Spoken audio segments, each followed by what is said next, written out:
for Sheffield Documentary Festival in 2016 too. So, Julian, thank you very much for being here. Thank you, Stefano. Thank you for the introduction. Welcome back after lunch. Hope you enjoyed the lunch. I did. We seem to have lost quite a few people. One of the ideas that guided me in terms of preparing for this presentation was that there were students who were contemplating or planning on creating some interactive documentary project. Could I just, given that there's a kind of small number of people here, is anyone still thinking about interactive documentary, having sat through this morning? Or is that yes, no? Yeah, I heard a yes. Okay, yeah, okay. So it might be an audience of one. I'm going very low on the theoretical frameworks here, principally because I thought it moved quite nicely into some of the dirty, messy business of actually making stuff, which is not always as streamlined as what you end up seeing on the screen.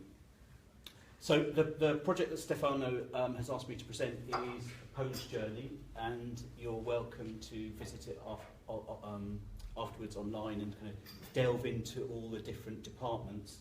And I'll give you an overview of the developmental process, which basically took about 5 years. It wasn't the only thing I was doing over 5 years, but it was a very difficult and enjoyable process, and hopefully will be one that will inspire you, because a lot of the tools and techniques are very readily available, and I'll describe what they are as I go. So the initial starting point in what was 2011 was very much framed around maybe some of the work allied to what Nick was describing before lunch, which was these kind of large-scale participatory projects. At the time, if we could just roll back 6 years, it was just at the point, certainly in England, where this kind of nationalist rhetoric had just started to kind of be very, very prevalent. And what I wanted to do, and I was initially working with a colleague, was to make something that really looked at what was then a kind of new ideas about what problems there might be around migration in a large context. Ideas that now seem very well trodden and kind of, in a way, overworked in our culture because they've become very mainstream. But at the time, it was a kind of interesting new idea. So if you could just roll back 6 years. Sorry for interrupting, but it's flickering. So. Okay. Well, I can keep talking, and you can. So,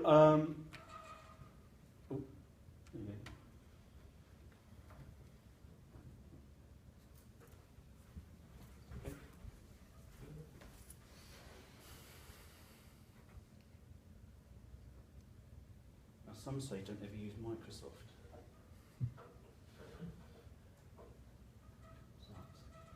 I think the problem now is I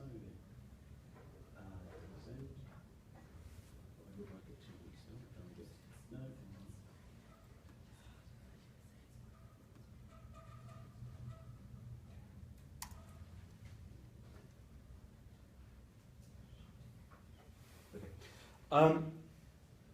But the idea was to look at migration in a very, very, very broad sense, and initially was this idea of creating an interface where people can contribute stories and maybe create something similar to the Scotland-based project earlier.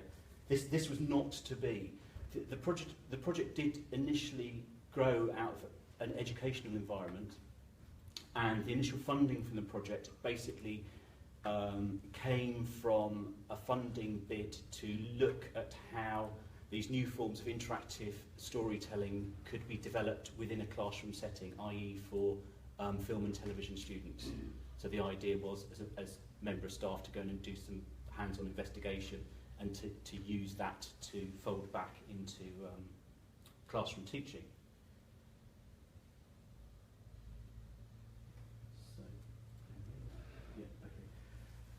So,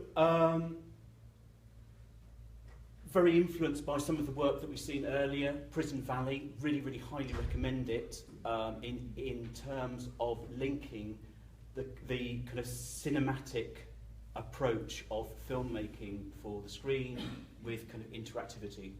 And there's a few key projects, and I will return to them in a moment because I ended up using one of the softwares, but Honky Tonk Studios, based in France, were doing some really interesting development in terms of creating some visually interesting projects that felt quite cinematic. And really, I think Stefano did mention earlier that that this, or I'm not sure whether it's Stefano or not, but the idea of this total immersion on the screen coming from sound, but that was also something that really fed into the project from quite an early time. So the thing that particularly interested me in terms of addressing the needs, ambitions, and what I was seeing in terms of what was being produced in Europe, in Germany and France, was this idea of how you can bring television content, i.e. well-crafted linear storytelling, with this kind of depth of interaction. And for me, there's an interesting point to work for, which is one which gave the satisfaction of a whole narrative, but also gave you the depth without the idea that when you went to a website you were just presented with some kind of an algorithm or auto-generated content. So that was the kind of challenge. Now I'm just putting these up here because at the time there was nothing really available that could do what I wanted to do, and what I've ended up with, and what you can actually download for free trial at the moment off Honky Tonk website. It didn't exist. So I actually invested quite a lot of money working with a developer doing some prototypes. And I'm just putting this up here by way of showing you messy work in progress. Okay, so basically we were using something called Joomla, which is a kind of WordPress type interface, database protocol, and skinning it with different things. Now the thing I was particularly interested because it was around maps, was around migration, was the idea of maps, and the idea also that you'd have segmented stories. So this is also rolling back to I think it was the Anna's second presentation of the SNU, the single narrative unit, and the idea that what's the most molecular piece of media that you can have in storytelling. So that was one of the things that we were looking at. We're also, with this idea of marrying the single narrative unit, or the segmented story, with the totality of a complete narrative, was the idea that there had to be a media player within it where you could watch the whole thing. So these are kind of just work in progress things, and again that with the idea of it being interactive, that you could go into meta tagged story segments. So if you wanted to find out a story that was based in Germany, for example, you could just use that as search terms. If you wanted to base it on a continent or a particular theme, that you could go into this particular area. So those were the kind of big ideas, and really the idea here was that it was going to be user generated. This kind of changed quite a lot. So this move, I managed to get the prototype together. The story of the project changed a little bit, and essentially, on reflection of finding a story about migration, I found that I kind of noticed, because it was right there, but actually I had quite an interesting migration story in my family. And essentially, my father was Polish, and he lived in the west of Poland during just before the Second World War. And during the war, he was forced to join the German army because it was a particularly Germanic part of Poland. and he ended up spending half the war in Germany and then escaping to the British Isles and then becoming a naturalised British citizen. So I thought, this is a kind of archetypal story about migration, and it kind of fitted the bill in terms of being in opposition to a lot of the narratives that were in the sort of like right-leaning media in England, which is basically migrants come to the country to take everything, and etc. etc. So that was one of the sort of creative ambitions there.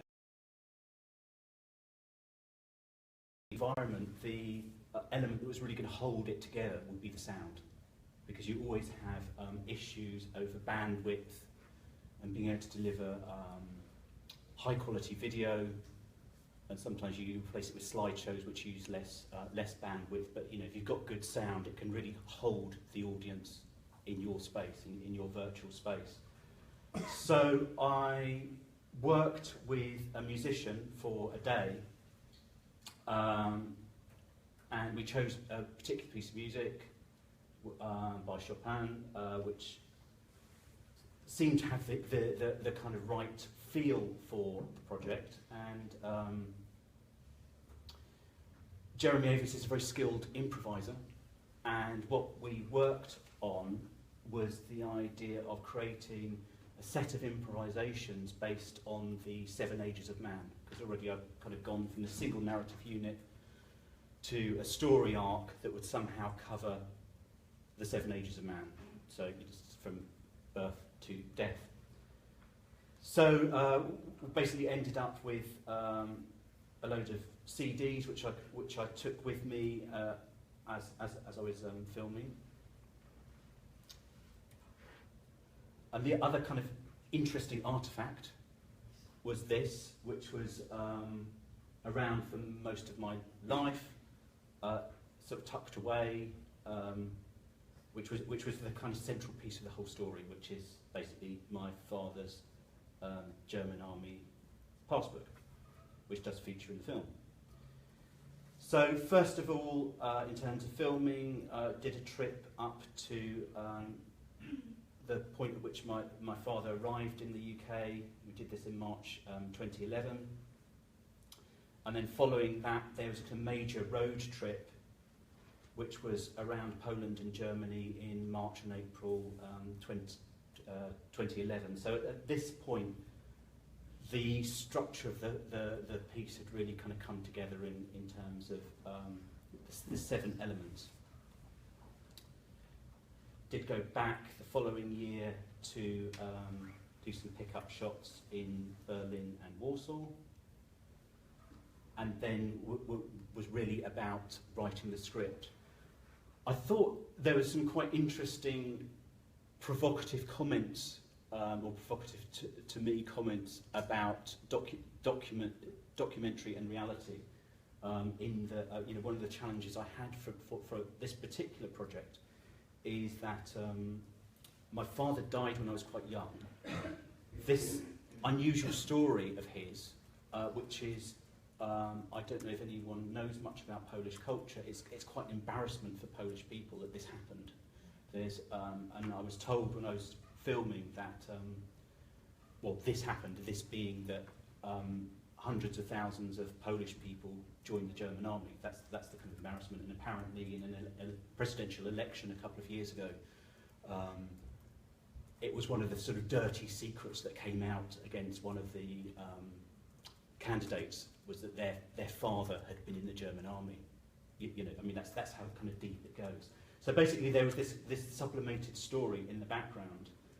I only had kind of whispers and kind of rumours, and basically what I had to work with in terms of the script is that I had the sort of factual knowledge from the documents, but I had to delve into some more general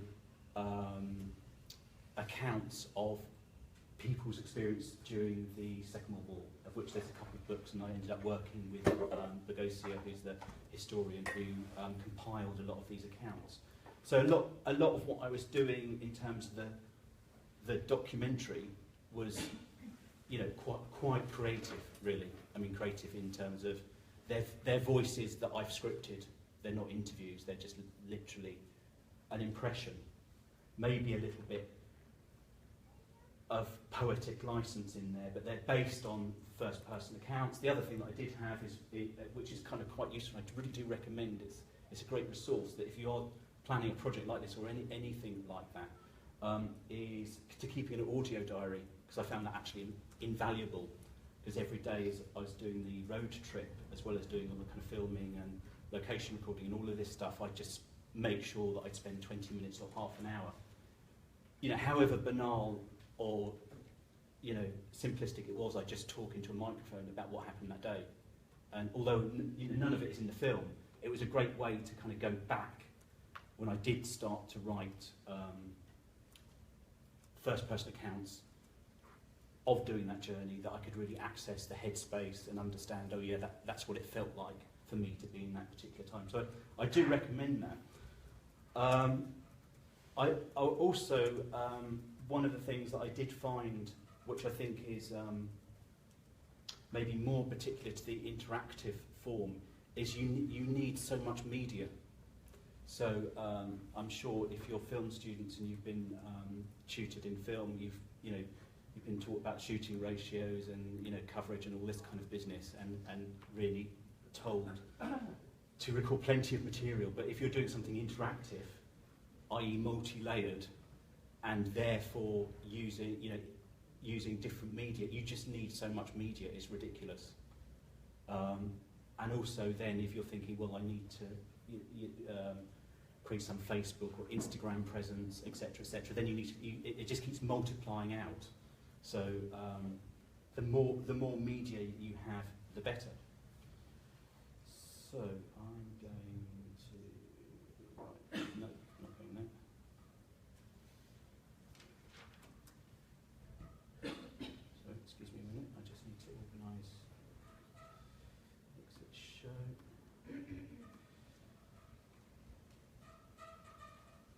So I just thought I'd show you, because I can, because actually you've got amazingly fast internet here, or you did before lunch, and anything could have happened, but I just thought I'd just pull the website up and just have that playing in the background while I talk through a few more ideas. So, no, didn't quite do what I wanted it to do. Jump through too quickly. Didn't have it there.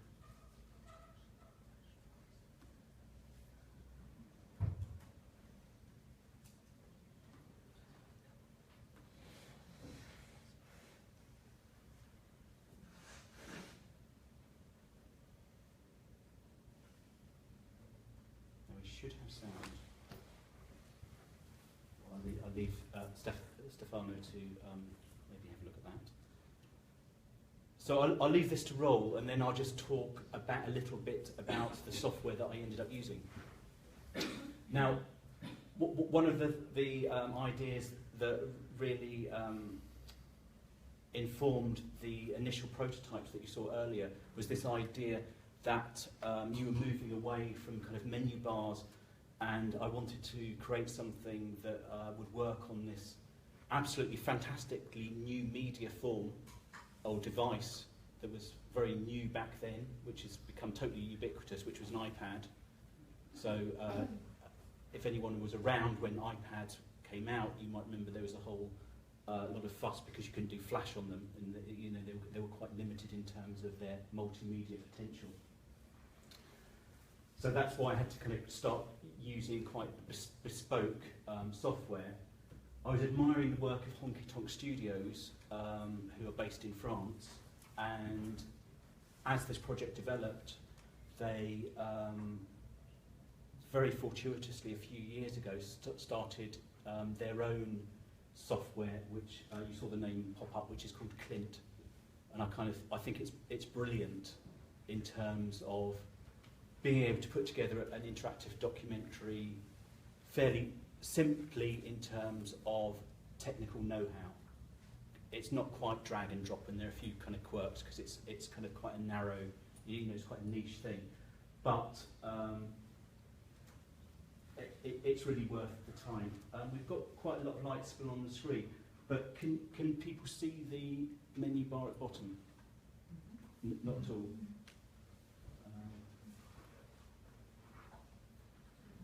Is that because it's too washed out?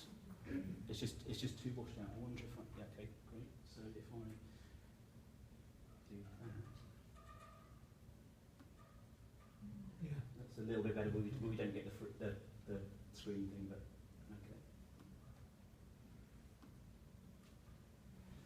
okay. So the way it works, I just sort of briefly talk through. So you can use different tools to create like preset sequences. So the little bit of text that came up beforehand did have some music.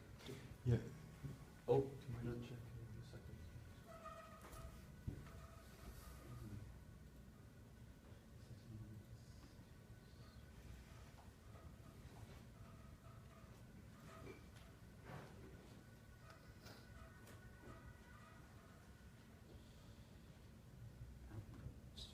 is yeah, it's on the right one.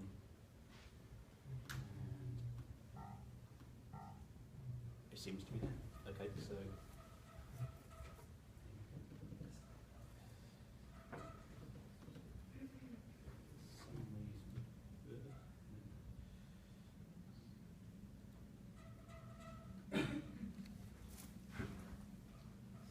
Maybe I've accidentally.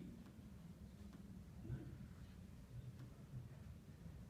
Okay, I won't waste too much time on technicalities, but there is sound playing, and if you go to it on your own settings, you'll be able to access the sound. So I'll just go through the different tabs. Oh, I can hear something. Okay, yeah, it's sort of kicked in now.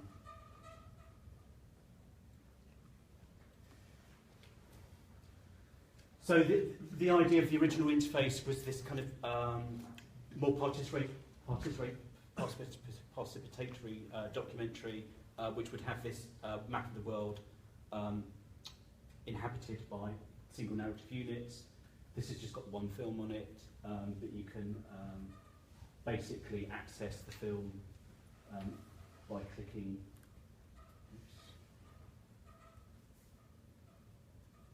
Clicking on there. So I'll just go through the different elements. If you want more of a kind of television type experience, there's kind of like a program viewer there.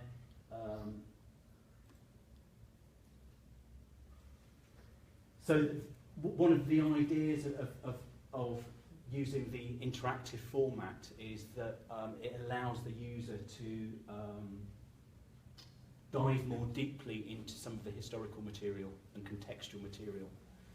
So you're kind of curating an experience, and I think, you know, in terms of building something, that's kind of quite an important thing to consider, because, you know, clearly all of the time, you know, we watch a film and then we kind of Google it and we kind of find out all this stuff, and you kind of think, well, you know, why bother? But the point is, with something like this, is you are curating something, and you're kind of you've chosen these things, and you know they're particularly appropriate. It's not like it's just a random.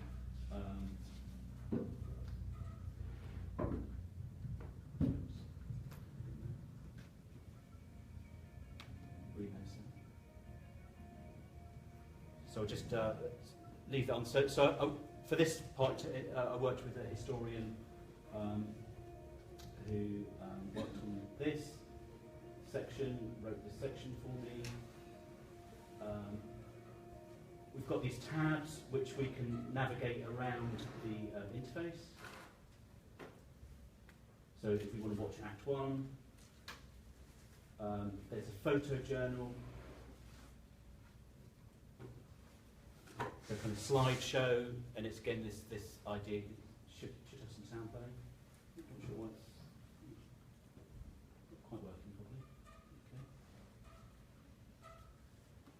Okay. And then in terms of a map of the interactive journey, so we'll make this a little larger. I'll just explain what's what. So you've got a half-hour documentary here, and the half-hour documentary works if you wanted to watch it as a linear piece, but it's deliberately scripted into these discrete acts based on 7 Ages a Man, and this is basically the structure of everything that you can that you can navigate. So down here we've got the photojournals, which relate to the filming of at the different locations, and then as we go here, we've got the historical text elements that you've just seen a little bit more of before, and then it kind of goes out into more sort of generic web-based content. So there is also a production blog, just so you know. I'm going to just wrap up by showing you a couple of clips, but just so you can know what's there.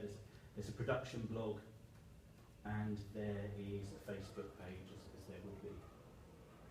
So that's the shape of the interactive element. I'm just going to close that down, and I just thought in terms of, I've just got two, am I okay just to show 1 minute? Yeah. So just to give you a feel of what the actual film's like, so I've just chosen two sections out to play. Oops, no. Let's go. Let's just do it that way.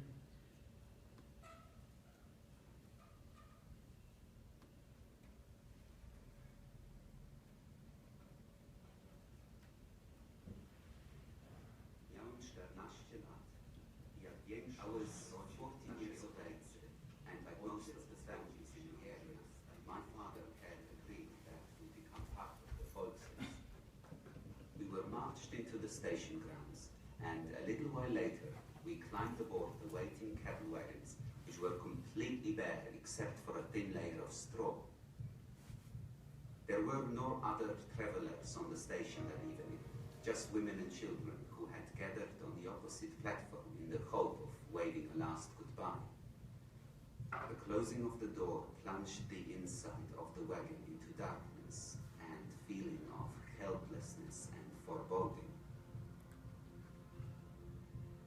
The train began to move with a jolt to some destination as yet unknown. We were left alone with nothing but our own thoughts and the clickety-clacking of the wheels on the rails. I soon became mesmerized by this rhythmic sound. It was as though each click flashed a frame of film through my mind.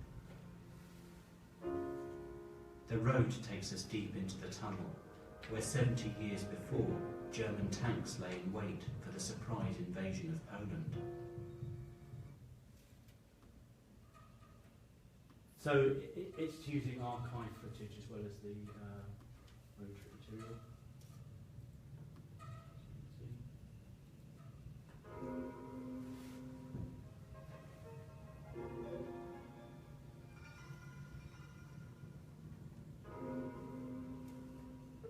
In the final act of the Second World War, Europe was being liberated from the West, but from the East a new threat formed in the communist Russian regime of Stalin. Thousands of Poles who had been forced into the German army were now able to exploit the chaos of the collapsing Nazi regime to surrender to the Allies. These prisoners of war were eagerly co-opted into the exiled Polish army to support the final war effort. As peace dawned on Europe, these exiles found themselves without a country, as Poland had by then been invaded by communist Russia.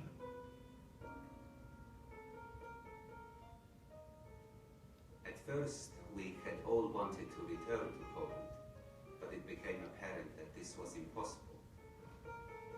We knew that we had been betrayed.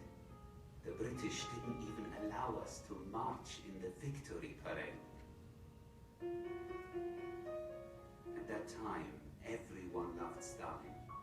When the British saw Stalin in the cinema, they applauded, and we were a thorn in the British government's flesh.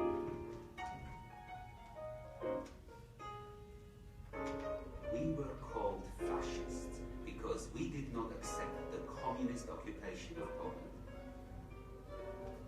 Churchill realized that he had made a grave mistake and that there was an iron curtain, it was too late.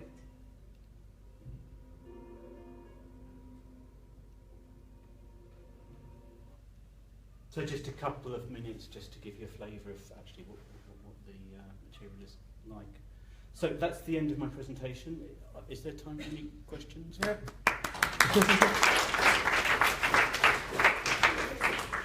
Thank you very much. Yeah, there is time for like one quick question. Thank you very much for your presentation. Very interesting. Also, very personal, obviously, what the project is about.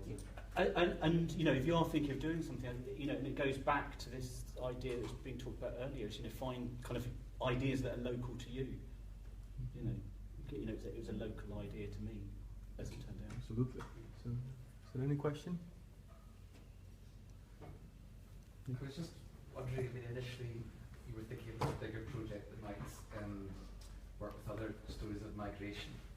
If you've had any feedback from viewers and consumers who've had migrant experiences themselves? Yeah, I mean, it's happened a couple of times, and when I was saying, you know, presented it in London the other month, and actually people seem more inspired to kind of like, I'd like to do something like that. I mean, not sort of collaboratively, but oh yeah, there's a tool for doing these kind of things, and people have come up to me and said, yeah, I'd like to do something like that. So it's more, you know, I think a springboard rather than a you know, point of collaboration.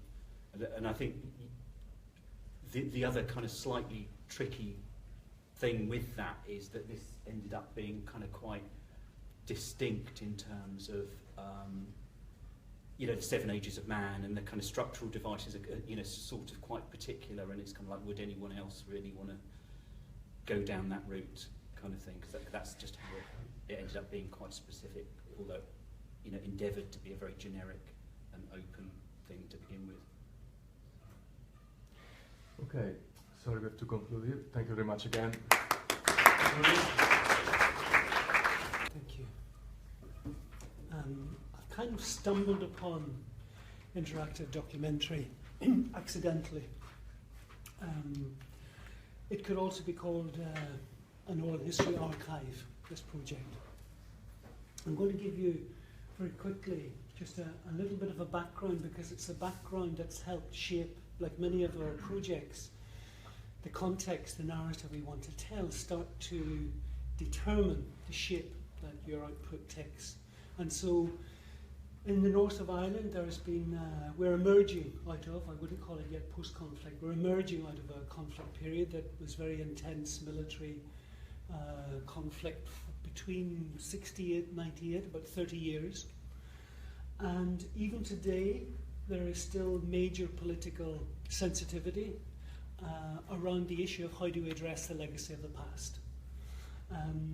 The forced coalition of the Democratic Unionist Party and Sinn Féin managed to cooperate on most issues: welfare state, education, the economy. But the one issue that they have consistently stumbled on is addressing the legacy of the past.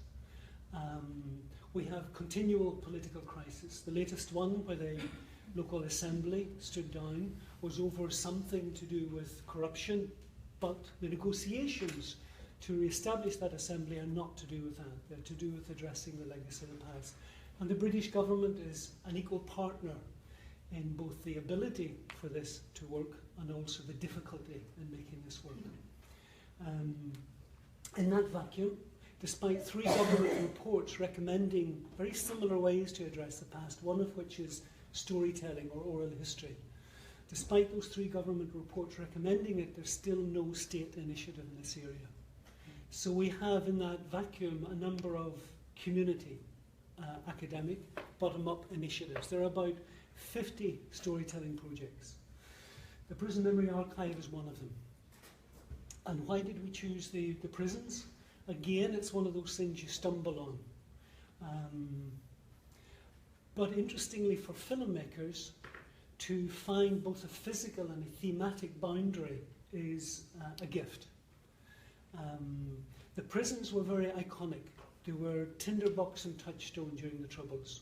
They affected what happened outside, and what happened outside affected what happened inside. And that kind of mutual relationship was fundamental to both the escalation of the conflict through internment and the solution to the conflict when the Secretary of State went in to negotiate with the Loyalist prisoners to agree a ceasefire in 1997.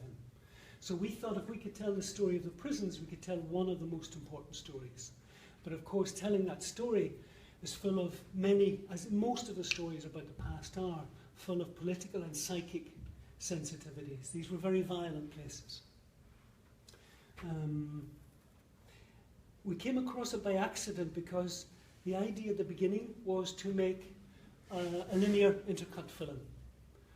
And we filmed a Loyalist, a Republican, and a prison officer to try and get a range of those who worked in or were sentenced and passed through the prison. And in the edit suite, it became really difficult, and there were a number of reasons for that. And they've been touched on before.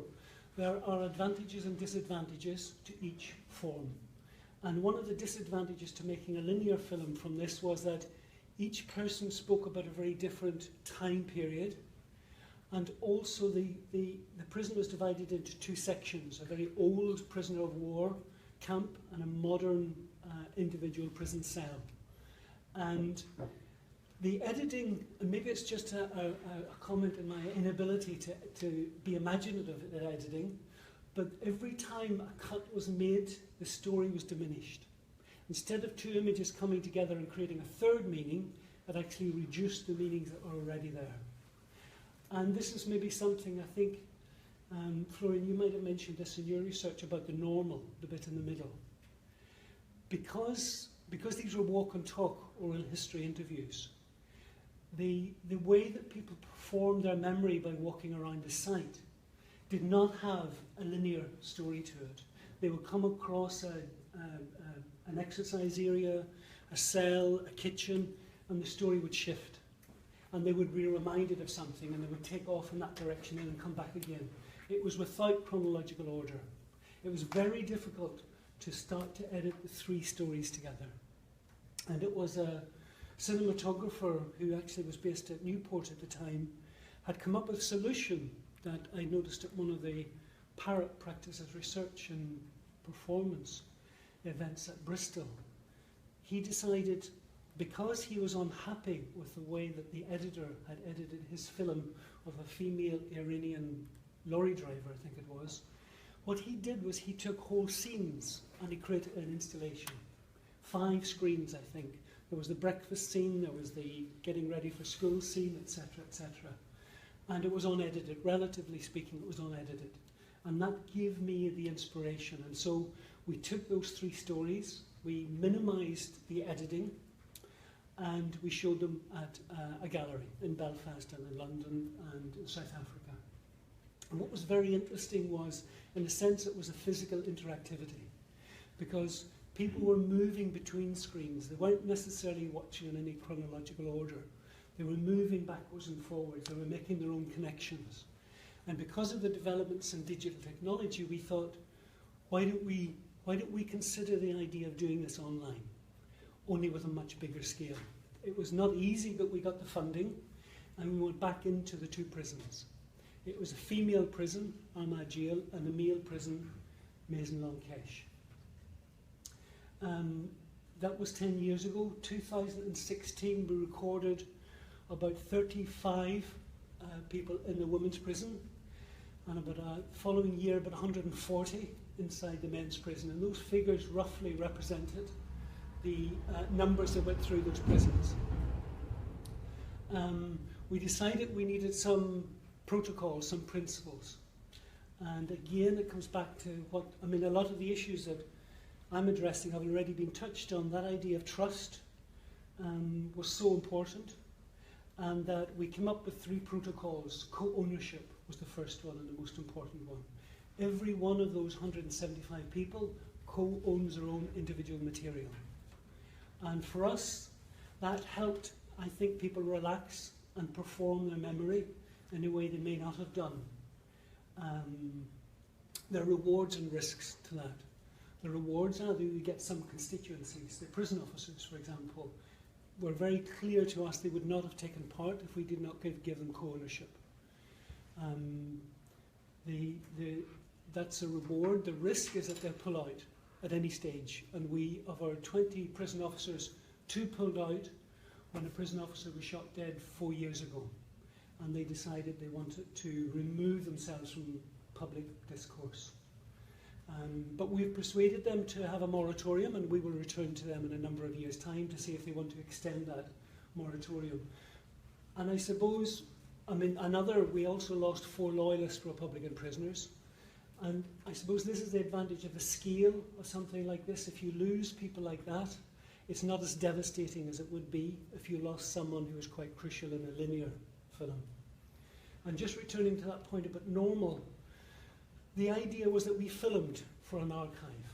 We didn't film for a linear intercut film with a narrative arc. So we weren't looking for conflict, we weren't looking for drama, which is the essence, in some ways, for an editor to make a linear intercut film. We were actually looking for the opposite. We were looking for similarities. We were looking for places where people could make connections. Because the second protocol is inclusivity. And these prisons were known as primarily the dominant narrative tend to be Republican IRA narrative. There was the hunger strike where 10 prisoners died. The largest, I think it was the largest penal escape happened in 1983 at this prison in British judicial history, even bigger than some of the Australian escapes during that period of colonialism. So for us it was really important in the sense that well, let me talk about the third one first. Third one is life storytelling. And a big difference with that and working on a linear film is that, I don't know if you have worked in television, but you in some ways even know the script before you start filming. You ask the questions to get the answer. And we decided oral history, life storytelling, would allow us the opportunity to help those people set the agenda, return a certain agency to them. And we had examples where possibly, I think the shortest walk and talk interview lasted about 20 minutes, and the longest lasted about 4 hours. And the advantage of that co-ownership is that it also offers co-authorship.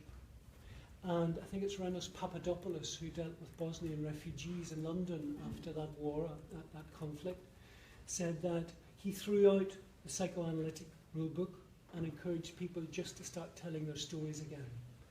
And while we weren't clinically trained, we didn't want to do any harm. And this proved a really important point. Some of the people who took part in this afterwards contacted us to thank us for the opportunity to revisit the site and to retell their stories. It's a form of public acknowledgement that those who have suffered trauma, in some ways, one of the double effects of trauma is not only to have suffered the violence, but then to have been marginalised and ignored in public discourse afterwards. And we think that's why most people took place in this. There was also the case, I think, that many of the political groups wanted their narrative to be prominent. The inclusivity was really interesting because it's one of the few oral history projects where there's a very diverse range. And the inclusivity meant that prison officers, artists, teachers, maintenance workers, visitors, Republicans, loyalists, all take part in this. What I'm going to show you now is, because of funding difficulties, and that's why this is a 10-year project. It was filmed 10 years ago, and we hoped it would be up and available much before this. As an example of the sensitivities around the prison in particular, but also addressing the past, you may know that about 20 million euro was given by the European Union to the local assembly to build at one of the prison sites, most of which was demolished, an international reconciliation centre. And because of the conflict between the two main parties, that money was handed back. So actually there's still this real difficulty of addressing the past. and we found it increasingly difficult to get funding. So we used PhD scholarships, and we had a number of iterations, a number of films came out of that. And that for us has been a really interesting learning exercise. And returning maybe briefly to the subject that was brought up earlier about short films and that format, one of our PhD students took the material from the female prison and had an installation where the full interviews were available and also little edited short films. 90% of the people who passed through that exhibition went to watch the short films. They weren't interested in the unedited bit.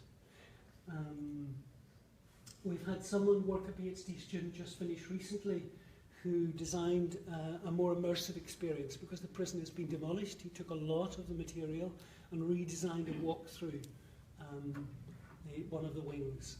So we've been able to use it to learn from what we might then take to the next stage. And we are just about to get to that stage now, because finally the Heritage Lottery Fund, I'm not sure what they call it, if there's a lottery fund over in Germany, but after many years of negotiation, they had funded us at the beginning and then walked away from us.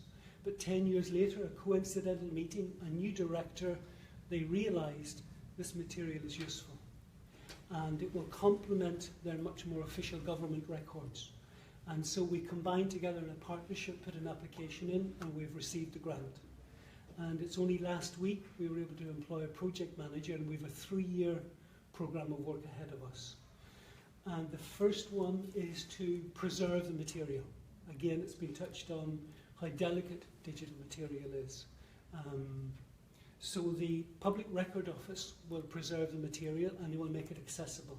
But they have a very clunky way of doing that. And so the second stage is to design a user interface.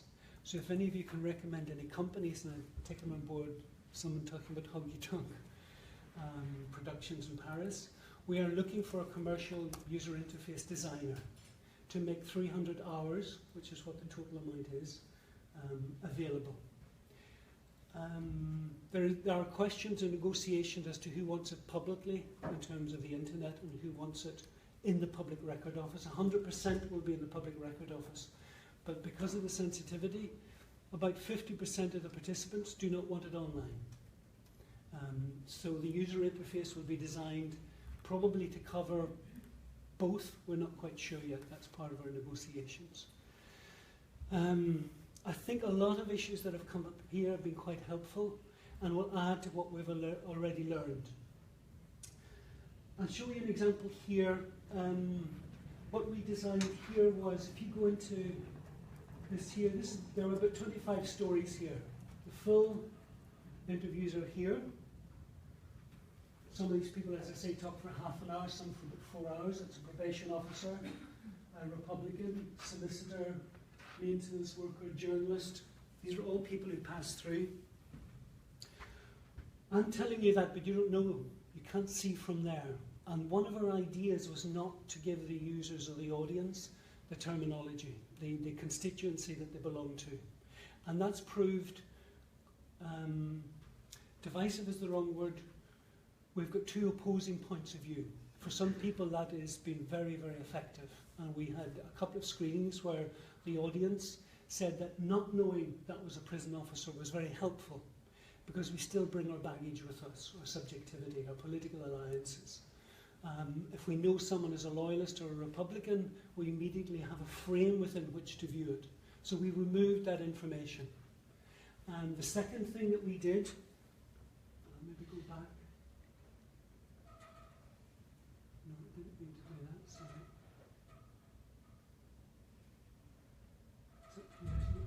Oh, wrong one.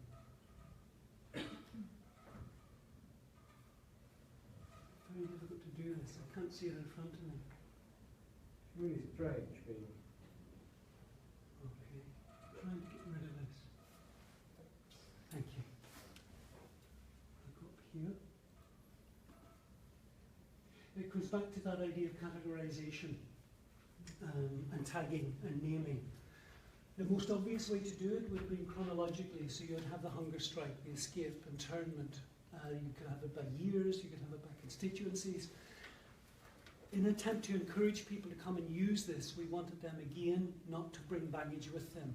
If you put a category up here, hunger strike, chances are most of the union's population would not go near it, only Republicans.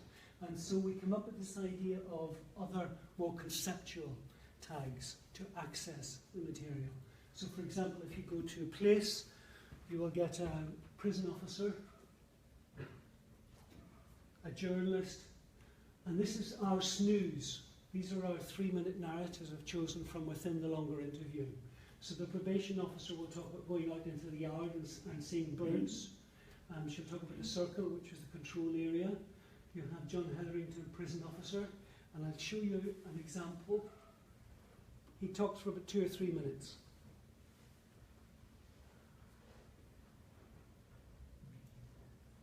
Well, this is the old base control room. It's not the original one. The original one was on the other side of the wall and the compound sides, but I believe that's been completely bulldozed. But it's essentially, much as I remember it, of course, a lot of the electronic equipment has been removed. We actually worked here before the first camera banks came in. We would have relied a lot more basically on radio communications, telephone communications, and perhaps 1 or 2 high-mounted cameras, indirect viewing. I remember these coming in here, and you can actually see where they're still labelled, although the precise locations of them now are, I suppose, open to interpretation. But you can actually see where A yard, camera 2, and so on. They would have been block yards, sub-stage block yards.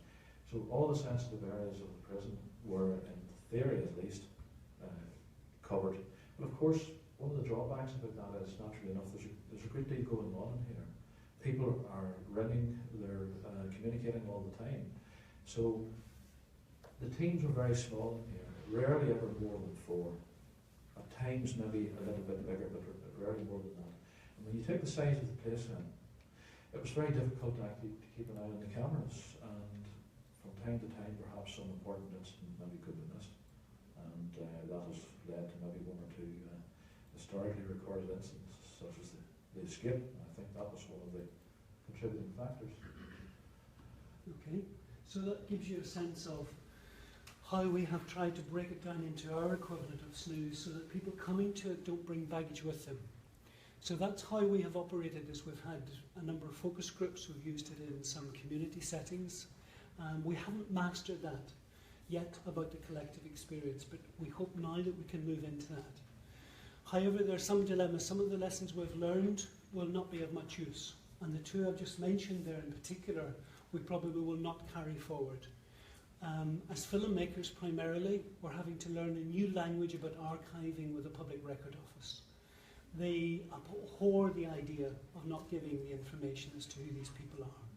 Because for them, if you have 300 hours of material, how are you going to search it if you don't know that someone's a prison officer? Those, for them, they're basic descriptors. So that's one thing we're going to have to lose. And the other one is the chronology, the history, the obvious events. Despite them being the dominant narrative, we will try and design ways that that dominant narrative will start to be questioned, because ultimately the purpose of the archive is to help society look at itself, is to encourage people to begin to listen to the other story.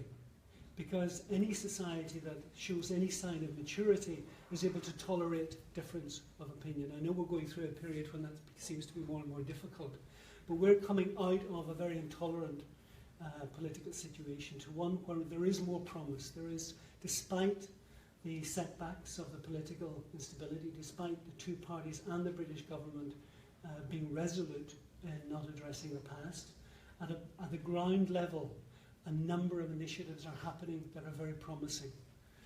And so that idea of encouraging people to come and listen to the other through something like this is the reason that we have been invited to go to Stormont, the Assembly, to address, there's a series called Knowledge Exchange Seminars, and it's to address the politicians. And we've been invited because of this work in June to do that as well. Okay, the 3-year programme of work is, the first year is preservation, is to make all the material available. And this comes up to the multimedia thing that Erson was talking about, because it's not just, as filmmakers, this is our interactive documentary film.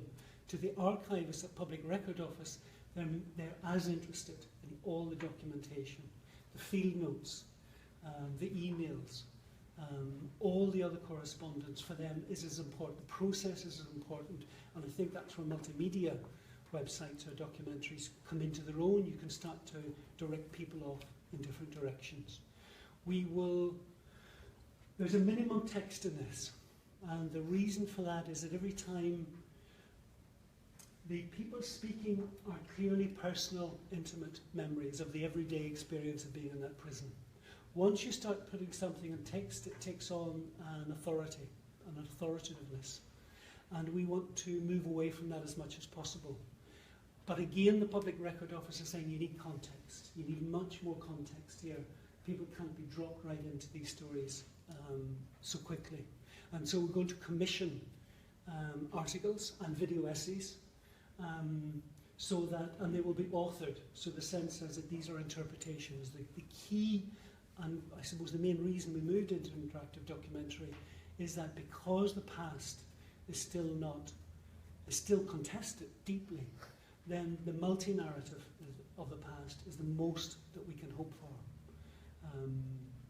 We will also commission some filmmakers possibly to take the material in the same way that the PhD students did and make short films. So that's something that is ahead of us. Okay? Thank you very much.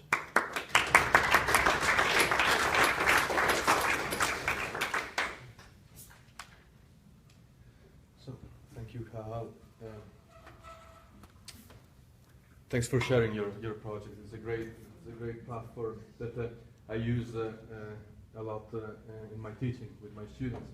Actually, we have a couple of students here that work on your project and kind of expanded it in the context of archives of the future, film archives of the future, which is a module that I taught with Professor Paulite in the last semester here at Brainage.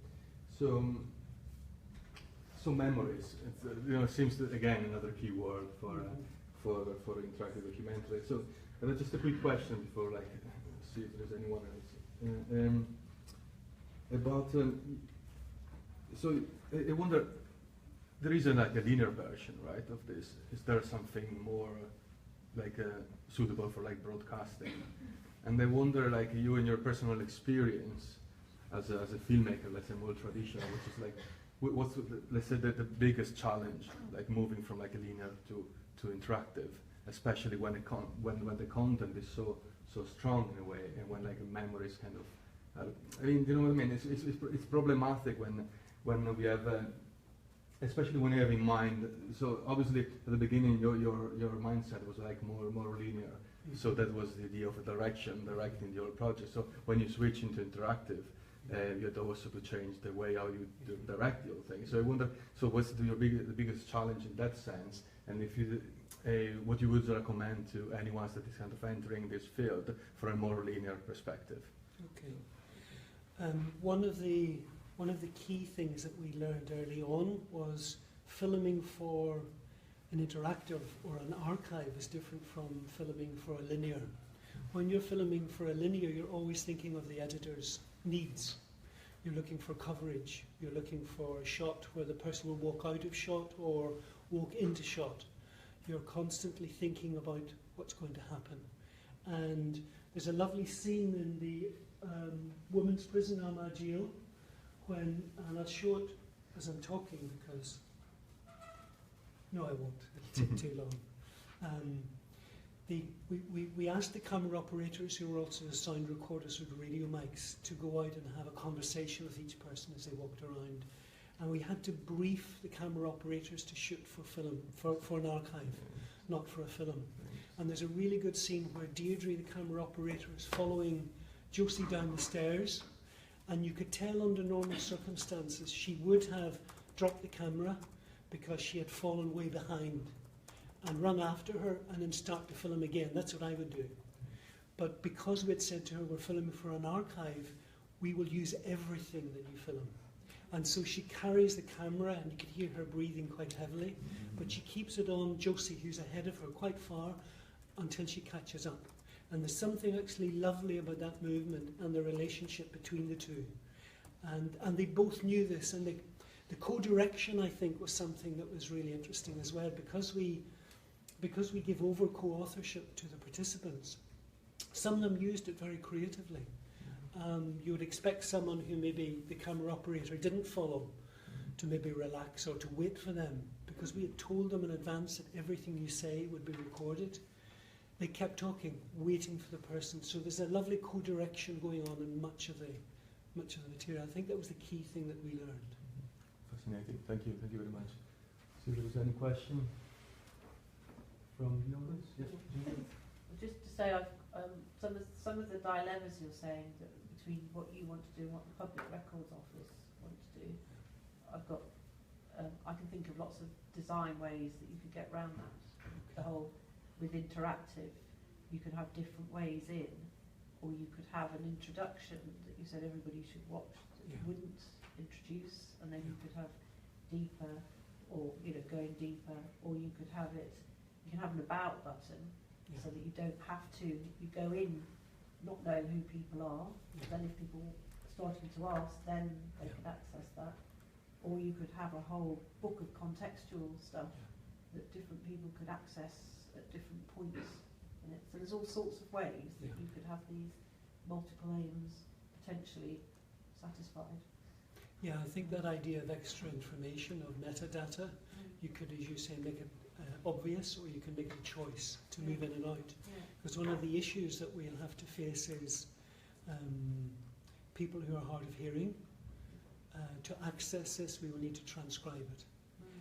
But if you transcribe it, people read rather than listen. If you ever watch a film with subtitles in English and it's spoken in English, you end up reading it. Your eyes are drawn to it. So the advice was to use a button that you can turn on and off, and that could be used for a lot of metadata. Who this person is, how many years they're in the prison, that's right. Or you could set it up at the beginning, while you were hard of hearing, or you could password it so that you could only get some of that other context after you've had the initial thing that encourages that dialogue across, or lots of different